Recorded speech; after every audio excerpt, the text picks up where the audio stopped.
Welcome to Everything Co-op, bringing you information on how cooperatives can help improve your quality of life. This show is being sponsored by the National Co-op Bank, NCB.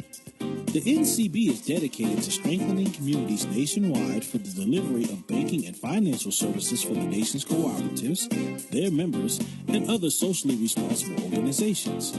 For more information on the power of community ownership, visit ncb.coop. That's ncb.coop. Now stay tuned for your host, Vernon Oakes. Good morning, everybody. This is Vernon Oakes on Everything Cooperative. We are talking to you this morning about co-ops and why the benefits of them, how they work, what's the functions of cooperatives, what types of businesses can be cooperatives.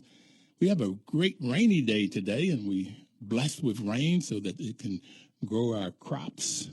And we would like to grow businesses that can help people. And today we have on the line with us this morning, Judy Sullivan. Good morning, Judy. Good morning, Vernon. How are you today? I'm doing great. How are you? Thank you, and thanks for taking out time to talk with us about co-ops and your role in co-ops. How long have you been working with co-ops, and how did you get involved in them? Oh, boy, about almost 30 years ago. And I got involved. I've been doing government relations work, but I was looking for something part-time, and they had a director of government relations position open. So I applied for it, and I have a pretty strong background in government relations. I worked with Van Ness Feldman on energy and environmental issues, so I'm pretty familiar with the process. And, you know, I'm very interested in housing issues, and to be honest, I really like cooperatives. Fantastic. So, me too. I know. Good people, you know, I enjoy working with them, So what makes you like cooperatives? I think it's spirit of working together. You know, I'm in various coalitions, one with the Cooperative Bank, that's a tax coalition. I'm in a multi-housing family coalition, but, you know, I just like the idea of people working together for common goals. And when you talk about the bank, you're talking about National Cooperative Bank. And yes. Chuck Snyder, who's been on the program as the president of NCB, said that co-ops are nothing but people helping people. He just made it very simple. People helping people. And that's what you like. Listen, what is government relations and what do you do in this world? Well, I pay attention to issues that are of interest to housing cooperatives. And I then, you know, report back to the National Association of Housing Cooperatives Government Relations Committee. And then we make decisions about, you know, what we're going to cover. And then we identify public policy issues that we want to address. And then I keep them informed of bills that are introduced. Sometimes it's a defensive strategy. Here are the things that we need to protect ourselves from. So I lobby Congress. I keep members informed of issues that are of interest to housing cooperatives. Sometimes I do research, you know, background information. So, you know, it runs the gambit. It really just depends. I also work with, you know, these various coalitions. So then we work together, the multifamily housing coalition that I work with. We pay attention to HUD budgets and, you know, try to influence members of the House and Senate housing committees, you know, that we need more funding for particular programs. Or sometimes it's just weighing in on, you know, fairness issues. So I don't know, there's so much involved in this. We could have another conversation about just that. Well, you know, one of the reasons I wanted to start there is because I did not understand until I started working with you in National Association of Housing Co-ops what government relations is all about and how it functions. And I would think a lot of people out there in radio land does not know. And lobbying has gotten a very bad reputation. Well, you're absolutely right. But people forget there are, you know, good guys and bad guys. And it's funny, I was out somewhere and someone introduced themselves and said that they were a lobbyist. And right away, you know, the little group that I was with said, "Oh, are you one of the good guys or the bad guys?" We kind of know, you know, who's who. So, you know, democracy is about participatory government. And, if you don't weigh in, you get hurt. So, and I don't know, do you think of an organization like AARP as the bad guys? I don't. I mean, usually they're strong lobbyists, and I think it's for, the good of senior citizens. I think young people ought to have a lobbying organization group that would represent them in terms of, college debt. It's like that's how you get things done. It takes a long time. It could be a slow process, but if you don't organize and you don't weigh in, you will get hurt. I like this. Democracy is participatory government, and would like to see more people participate, like just voting, but to get in and get the issues, understand the issues, and then when they vote, they can have an informed decision-making process. So I like that piece that you've talked about. And that's why I wanted to start here, because lobbying does have a very bad reputation.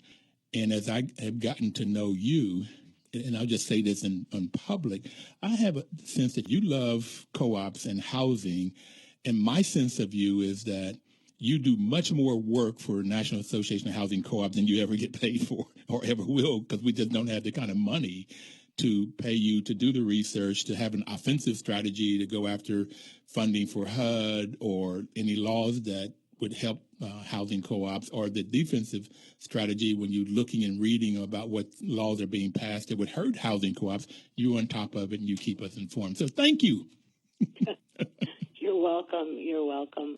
I think that's true. I try to give the National Association of Housing Cooperatives the most bang for the buck. There's a lot that you can do in terms of lobbying that are, worthwhile, but not crucial. So I try to do things that are crucial. Mm-hmm. And I think that, NAHC has been good to me, so I don't have any complaints there.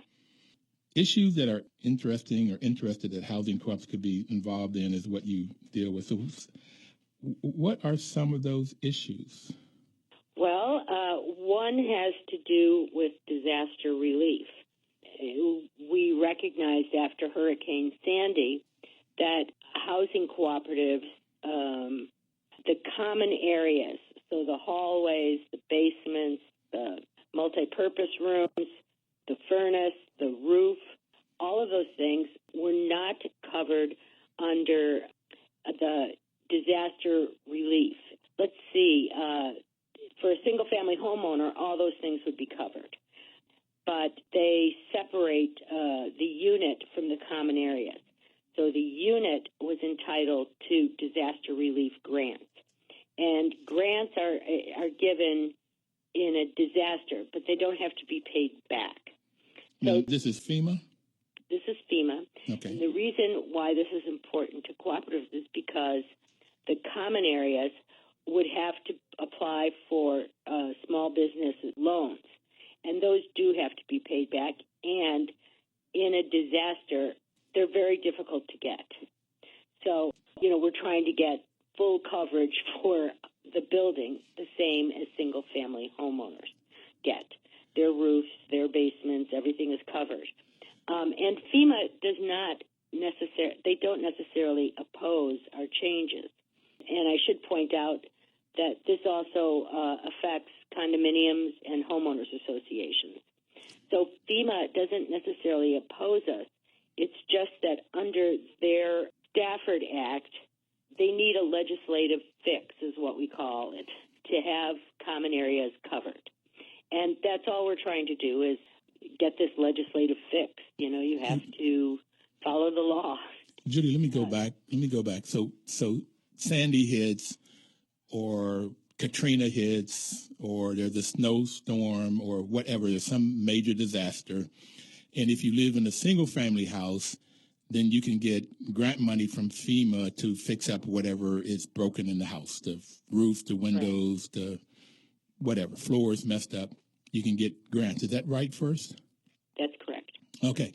And then secondly, though, if you live in a condominium or a cooperative homeowners association or homeowners association. There's a lot of homeowner associations around Washington, D.C. So if you live in any of these, then you can get money for the unit, but not for the common area. The inside of your unit. Did I hear you correctly? Yeah, but it would be the inside of the unit only. You can apply for a FEMA grant.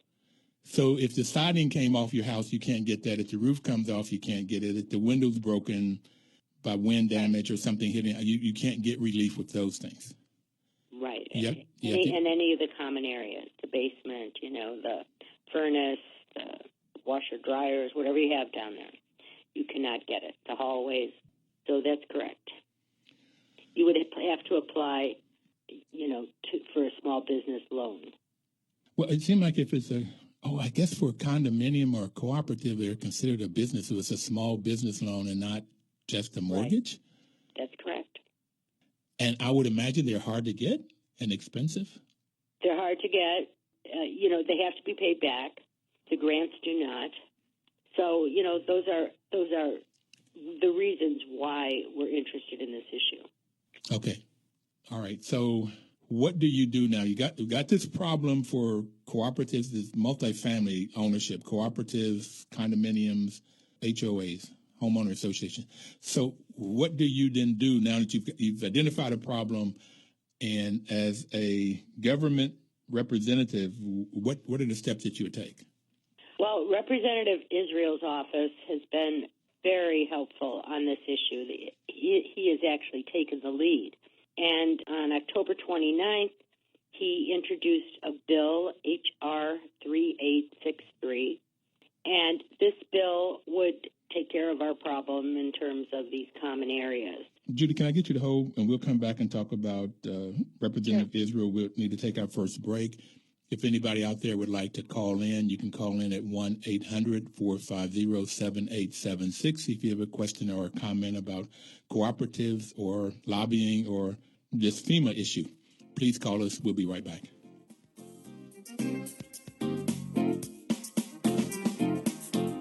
$14.50 WOL.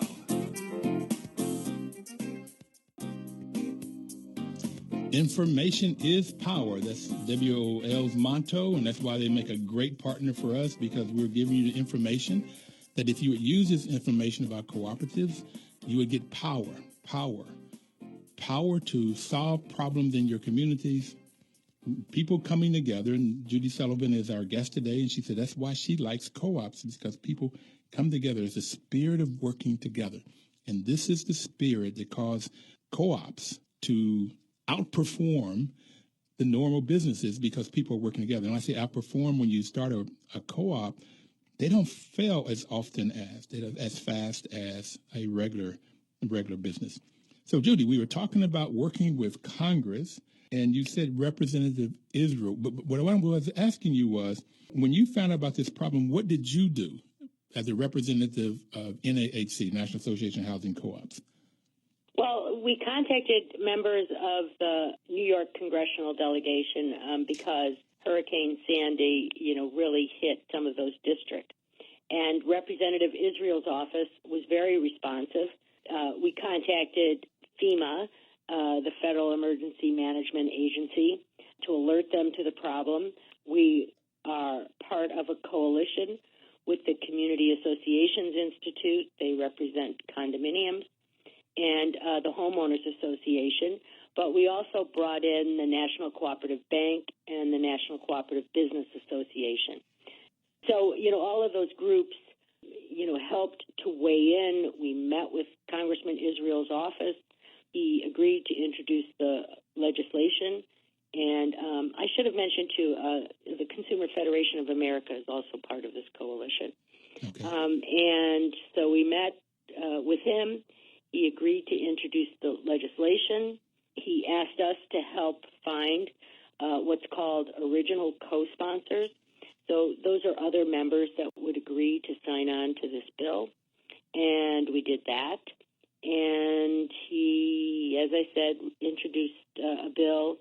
He introduced one last session of Congress, but that bill did not go through. I mean, 90% of all bills die in committee, and so if it's not acted on within that Congress, then it dies. So he reintroduced a bill this year, this H.R. 3863, and we currently have 15 co-sponsors. I sent out a call to action for members of housing cooperatives to weigh in with their members of Congress on this issue. And then Congressman Israel's office gave us a deadline. He told us on a Monday, we're going to drop the bill on Thursday, and we need the co-sponsors. And so I sent emails, made telephone calls to as many representatives as I could. And so we have 15 co-sponsors. Two of them, I should point out, are on the Committee on Transportation and Infrastructure, which is where this bill was sent. And so, that's significant because they're the ones that can offer amendments on the bill when the committee takes it up. So, we just work through the process to try to get, something accomplished here. So working through the process, you really have to understand the process. You have to understand government, how it works. And I guess you have to get relationships with the people so that they'll know you and you will know them when you call. So here, there is a problem. There is an issue. And that issue is when a storm comes, people cannot get grant money to help solve the problem. And that's what FEMA is there for. So that's people that's in multifamily, cooperatives, condominiums, and HOA. So you built coalitions. You got different groups to come together with NAHC to build up this political might, if you will, this political power. And you go to Congress members and you get somebody to say, yep, I'll create a bill. And that was Representative Israel, because there's so many housing co-ops in New York, condominiums, there's so many multifamily buildings and people living in these buildings in New York. So he wants to represent his people, the people that voted for him and took him to office. So he creates a bill that helps them. It's true. So this is a good guy. So you're saying the people have a problem. Oh, matter of fact, I heard a definition of democracy. Matter of fact, I read in the book that democracy is politics is people coming together to solve a problem, a community problem. That's true. I like that definition. I never thought of it that way before because of all of the bad things we hear about politicians. But there are good politicians just like good lobbyists and good people and bad people. And so when people go into politics to help solve community problems, and here we have a community problem that affect people in multifamily when there's a storm, and we seem to be getting more of them with climate change. I believe in climate change. I believe in the science. Okay. So we get all of these storms, and so now we have people coming together to solve it. You get a group of people, the people that were elected, in this case, Congressman Israel said, okay, I'm going to create a bill to help solve this community problem.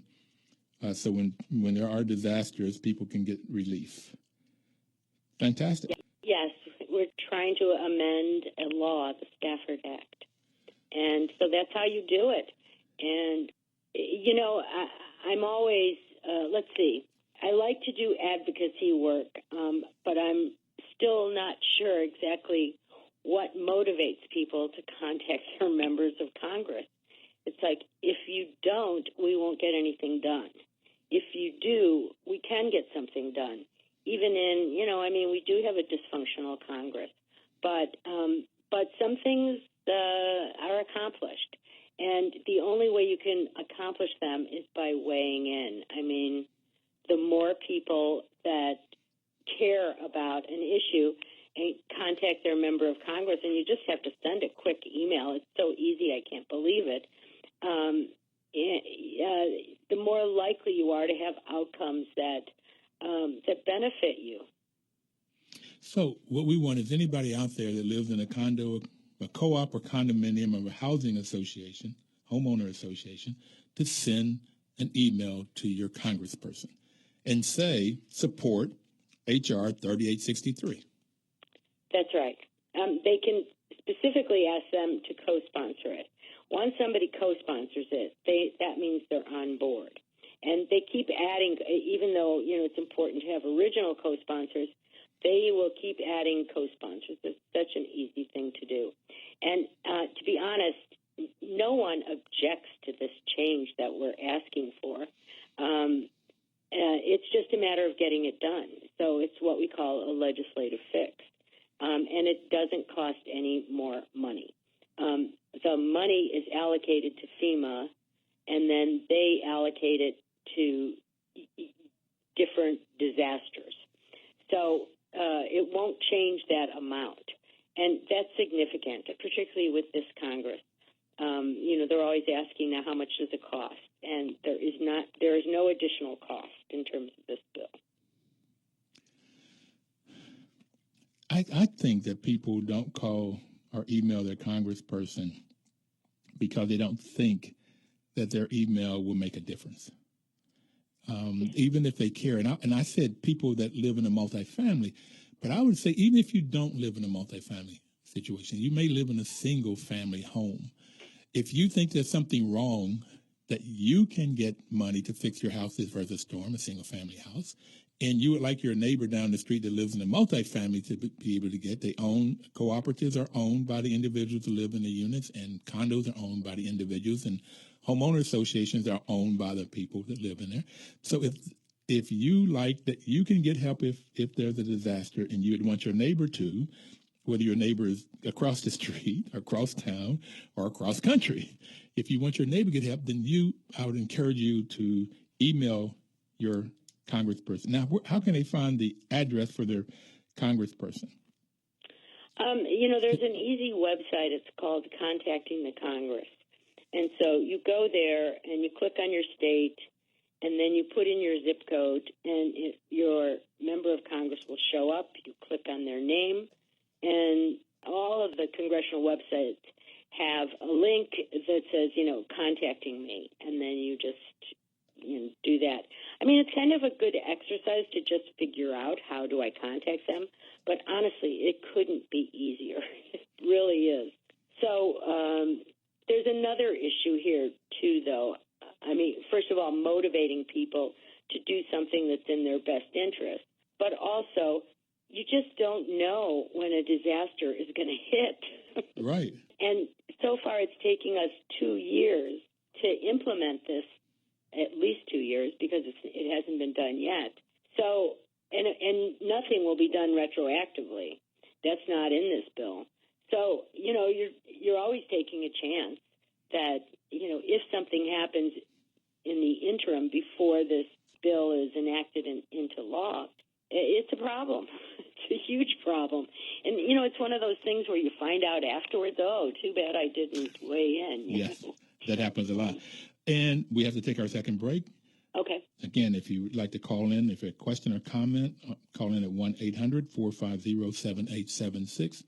We're talking about working with Congress and getting bills passed as it relates to co-ops, but as it relates to anything. So please call in and don't touch that dial. 1450 WOL.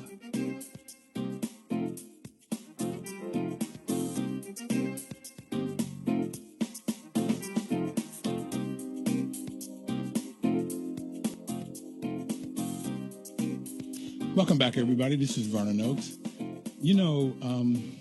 National Cooperative Bank sponsors this program. The NCB's mission is to help cooperatives grow by supporting and being an advocate for America's cooperatives and their members, placing special emphasis on serving the needs of communities that are economically challenged.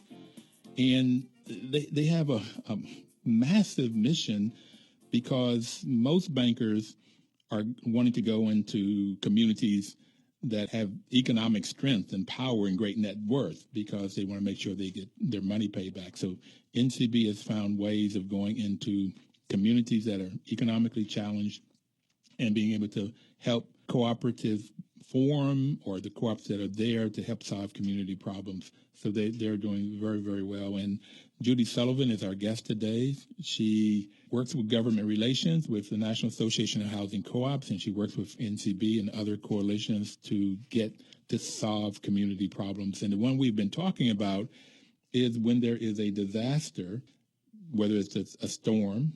We know Sandy hit the East Coast and Katrina hit New Orleans and Mississippi. So when these storms happen, FEMA is the organization that comes in and helps support people, but so far they will give money to single-family homes. And for these other units, they will do work on the inside, but not anything on the outside or common areas. And so there's a new bill out, H.R. 3863. So I'm summarizing what we've talked about earlier. And you can go to contactingthecongress.org. Contacting, CONTACTINGTHECONGRESS. And while we had the last break, Judy, I did that. Oh, my goodness. Yeah, and how'd it go? Well, I went in and a map showed up, and because I live in D.C., I clicked on D.C., and it came up with Eleanor Holmes Norton as the person and her telephone number, her fax number, and her email address. I clicked on the email, and then it asked me for my zip code to make sure I was in her area, okay, that she really represented me. So I did that. And then it came, that was step one, and then step two was write the message. So I put my name and telephone number and address and my email address. And so then it said, what's the message? Now, what I haven't been able to do, so I haven't sent this, was it says, please select the issue.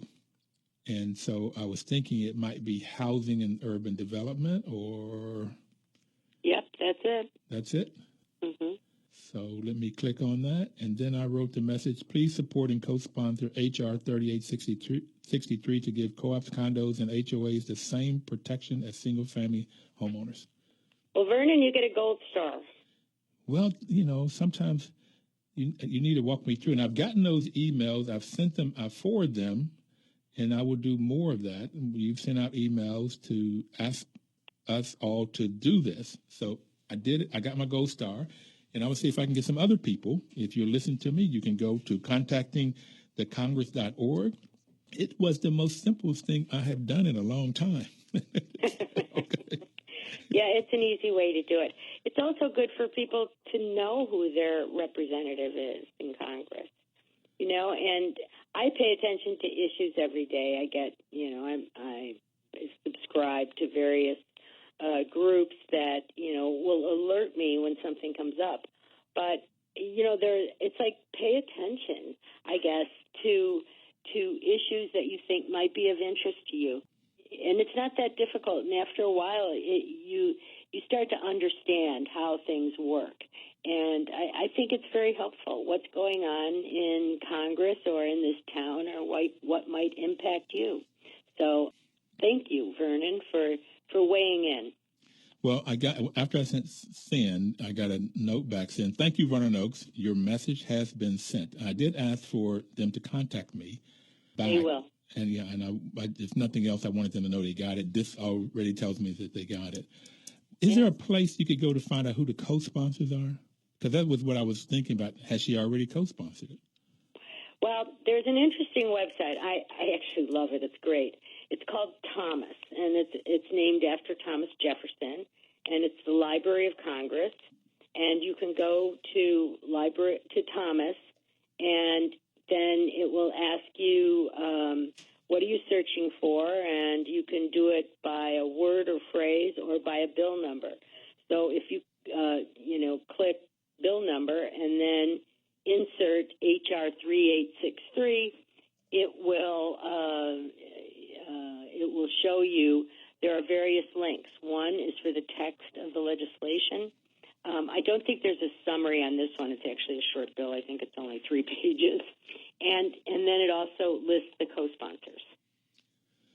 Okay, so I went to Google and hit Thomas, and a lot came up. You just want Library of Congress, Thomas. It's usually the first one.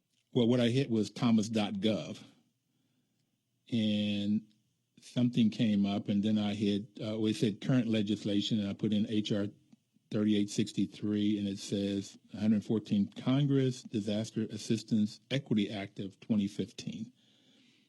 And the sponsor, I don't see the co-sponsors yet. I have Representative Israel. Okay.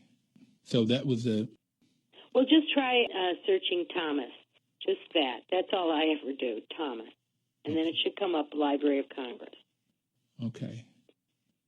So we have a caller. It's Brother Malik. Good morning, Brother Malik. How you doing? I'm doing well. How about yourself? I woke up. I'm great, man. How can we help you? Well, I don't know how much praise the good brother is getting, Brother Malik Shabazz, and I would like to thank him. You know, didn't get an opportunity to meet him, but I was out there when he was organizing in Charleston, South Carolina, with our little tragedy. So I would just like to, thank him very much, and may God bless him, and may he continue to keep doing his good work. All right, brother. Well, thank you. All righty. Thank you, too, for having me. All right. Take care. So, Well, Charleston really got hit with some severe flooding recently, so they would have the same issue, in terms of this disaster relief, because as soon as FEMA identifies an area as eligible for disaster relief, that's when they would go to apply for it. So this would have impacted them. it impacts kind of everybody and anybody. Wherever there's a disaster, and if FEMA declares it as a disaster, that they will support and help. So, again, we can look at the big ones, Sandy and Katrina, but if there's a disaster, earthquake in California, or did FEMA come in with all of those big fires in California? Yes. So fires, earthquakes, storms, flooding. Tornado, we really don't know what, tragedy might occur. So all those people in the Midwest, I lived 4 years in California, and one of the reasons I don't like to talk about this because I feel chicken, but that's okay. I didn't like those earthquakes. When that building rocked, I could not get used to it. Growing up in West Virginia, we just didn't have earthquakes. A lot of snow, but no earthquakes. I know what you mean. We had a little mini earthquake here in Virginia and Washington, D.C., and it really was scary. You just, I don't know. And I was in my office, and it felt like someone had taken a big hammer and hit the side of the building. It was a big noise, boom. Yeah, so everything shook. We ran outside to see what it was, and then found out it was and then you could not get cell phone. And I thought maybe the towers were out or something, but it said everybody was on the phone. So, that's what happens, I guess. Yeah. So any disaster can happen anywhere. And so I really encourage you to go to contacting thecongress.org and asking your congressperson to support and be a co-sponsor to this bill, which is H.R. 3863. Vernon, and then you were asking me about how to find the co-sponsors. Mm-hmm. And as I said, you go to Thomas, and then you put in the bill number, the H.R. 3863, and then it has, various categories that you can click on, and one of them is co-sponsors. And when you hit Thomas, do you see what the dot is? Congress dot?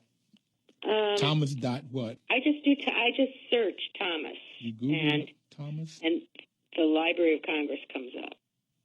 Okay. It didn't come up on mine, but .gov. I just want Thomas. I got it. I put Thomas Library, and then Library of Congress came up. It didn't come up before, so I see it.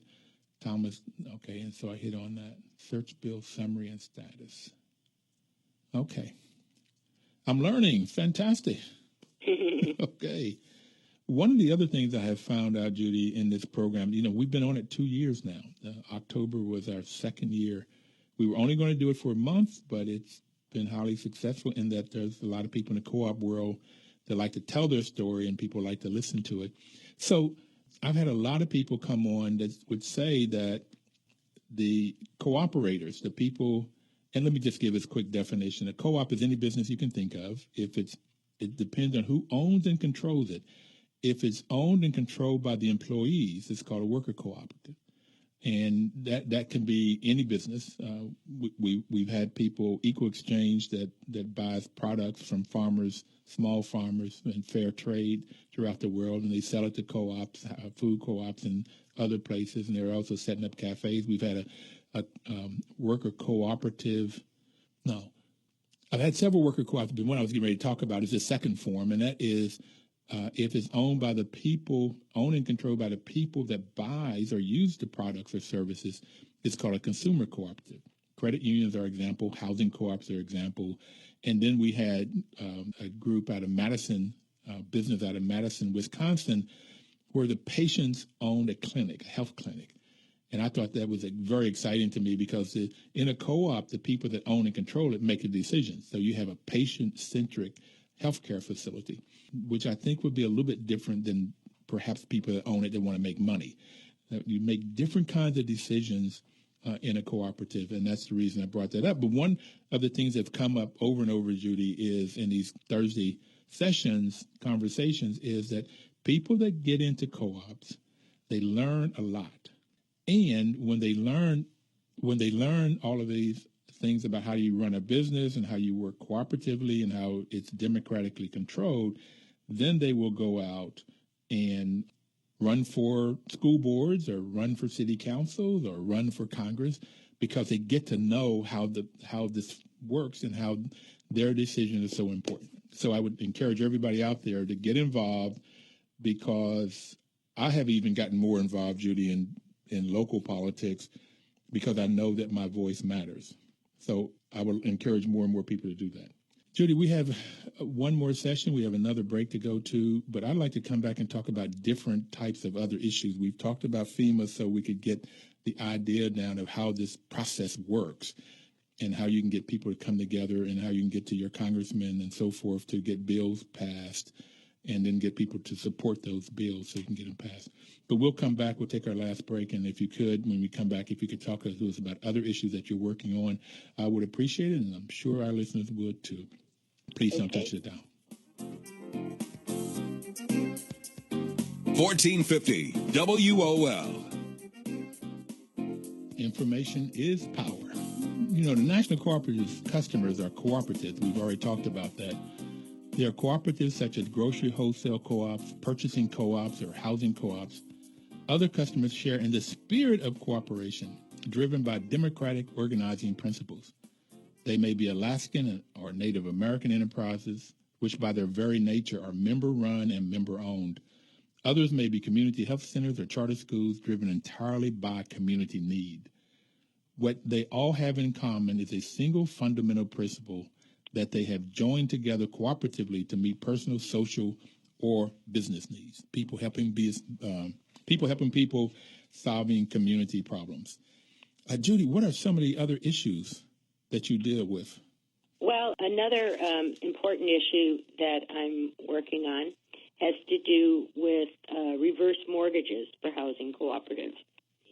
Currently, HUD has not released guidelines to allow housing cooperatives to access home loan guarantees, HUD home loan guarantees. And can I stop you a minute, Judy? You mentioned HUD, and I want to make sure everybody knows that HUD is Housing and Urban Development. It's a Department of Housing and Urban Development.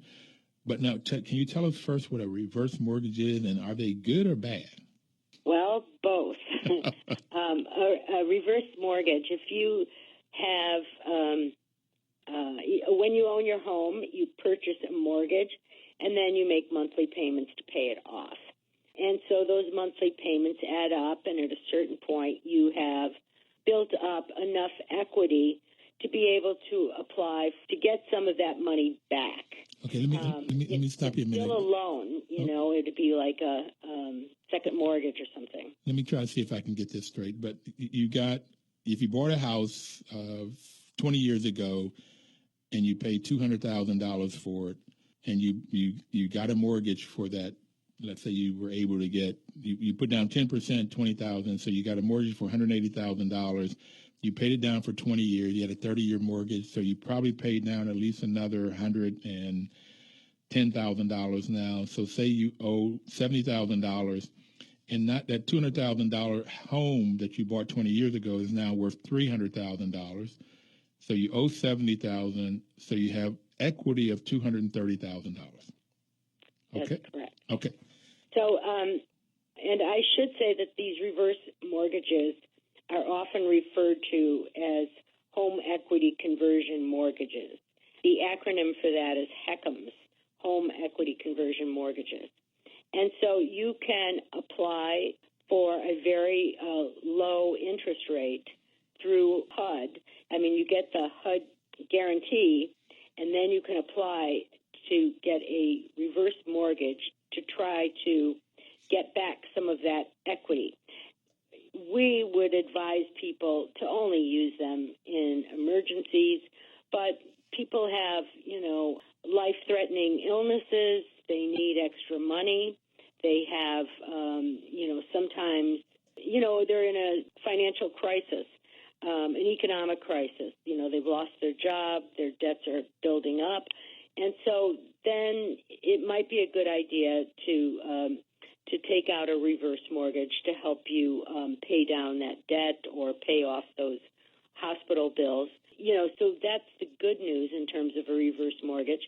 We and HUD and AARP and any of the other organizations involved in this issue do not recommend that people take out, all of the money they can and go on a cruise, because in the event of an emergency, that won't be there for them. There's also another issue if you were thinking of leaving something to your children, to your heirs. So this will impact, the amount of money that your heirs will receive. That would be. Let me try to say one more thing. Downside. Judy, so you got $230,000 equity in the example that I gave before, and you can go then get a reverse mortgage of some of that equity. Let's say you decide you want to take $100,000 out. Now, you go get the mortgage of $100,000, but then you can still stay in the house. And you still live in the house, you've taken out $100,000. Do you have to pay back on that $100,000? You can if you want to, but you don't necessarily have to. When the house is sold, it will be taken out then. So if you take it out to $100,000 at some interest rate, then you don't have to pay it back. But if you live another 10 years or whatever, that interest would keep going up. And then at the end, when you pass away or sell the house, then whatever that is, you have to pay that back at that point in time. That's true. So you're taking your equity out now to use it. And so what you recommend people to do, or people that is don't take it out to go spend that $100,000 for cruises and clothes and a new car or something, because it'll be gone and you won't have it anymore. And then if you do need to go get it, you won't have that equity. So the wisdom is only go take that money out in a reverse mortgage if there's some huge need. Yes, that's our recommendation. It may be that you need $10,000 for your daughter's wedding. That's legitimate. Although I'm not sure $10,000 is enough. I was going to say that these days. I breathed in. That's legitimate. I guess it's just be smart about this. It's not free money. You will be paying, a very low interest rate on it, and but that interest rate will be locked in at a very low rate. Say it's 3 or 4%. That's a pretty good interest rate. Mm-hmm. So be smart about it, I guess and if housing cooperatives are allowed to use to avail themselves of the home equity conversion mortgages, we will have an education campaign to make sure that people are smart about using that equity that they've built up in their homes. So you've gotten to a really good topic here, and that is that in a co-op or a condo or an HOA or a single-family home, they're all purchased, they're all owned. And some people don't know that about co-ops, that you own it. And this is one of the reasons that you are working through NAHC and others, because the law already exists on the books. HUD just has to write the policies about it. And so you're trying to get HUD, is that correct first? Yeah, they're called the guidelines, yes. Guidelines. The law was passed in 2000, and in 2008, HUD issued what's called a notice of proposed rulemaking that would list the guidelines that they would release, but then they never promulgated the rule. So we're just stuck, and it's been 15 years. Okay. So a long time coming here. And, we can't seem to get HUD to budge on this. We're encouraging people to contact both their senators and representatives and, ask them to allow, you could even say HECM, because everybody knows that acronym on the Hill, HECMs for housing cooperatives. They'll know just what you're talking about. I also recommend that when you're contacting Congress, that you say something about yourself, something along the lines of, I'm a member of a 1,000-unit housing cooperative or a 100-unit housing cooperative, and we would like to see HECMs for housing cooperatives. Please contact HUD to ask them to release the guidelines. Okay, so I've got another one to do to get another gold star. That's right. Okay. That's right. You're really working right down the list okay. here. I live in a 57-unit co-op, and I manage maybe 7 co-ops right now. So I will push that out to get people. Sometimes all it takes is, for you to contact them and say that and ask, whoever is the president of the 7 co-ops that you manage to do the same thing and say the same thing. I represent, 200 housing cooperative units, and we would like to have HUD release the guidelines for HECMs for co-ops. Okay. All right, you're giving me homework to do. Thank you. I know, really. But this is a fairness issue.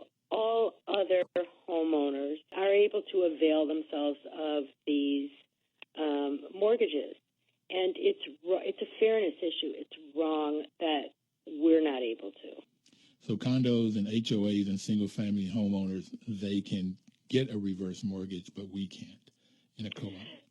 That's true, and I'm going to get just a little bit deeper into this, and I kind of hate, we call it getting into the weeds, and I kind of hate to do it. The only problem, though, is we only have about 1 minute, so you have to do it very quickly. Okay. Well, the reason why HUD's reluctant to do it is because housing cooperatives purchase shares in the cooperative. That's how they end up they're entitled to occupy their unit. But they're considered personal property. Whereas, condominiums and single-family homeowners, they're considered real property. Because they have a deed of trust. Okay. Yeah. So, that's what's the roadblock for us. Judy, do you like what you're doing? Oh, I love it. I really do. I enjoy it. Nobody ever opposes our issues. It's a matter of getting things done. And I think it's very important. This fairness issue is something that really gets me, I guess. Okay. To make sure that people are treated fairly. All homeowners should be treated the same. Totally agree, and that's a great place to stop. We thank you very much for being on, Judy, and for taking out the time, and we thank everybody out there for listening. We'll be back next Thursday, and until then, have a great day and work cooperatively. Thank you, Judy. Thanks, Vernon. Right. Bye. Bye-bye. 1450 WOL.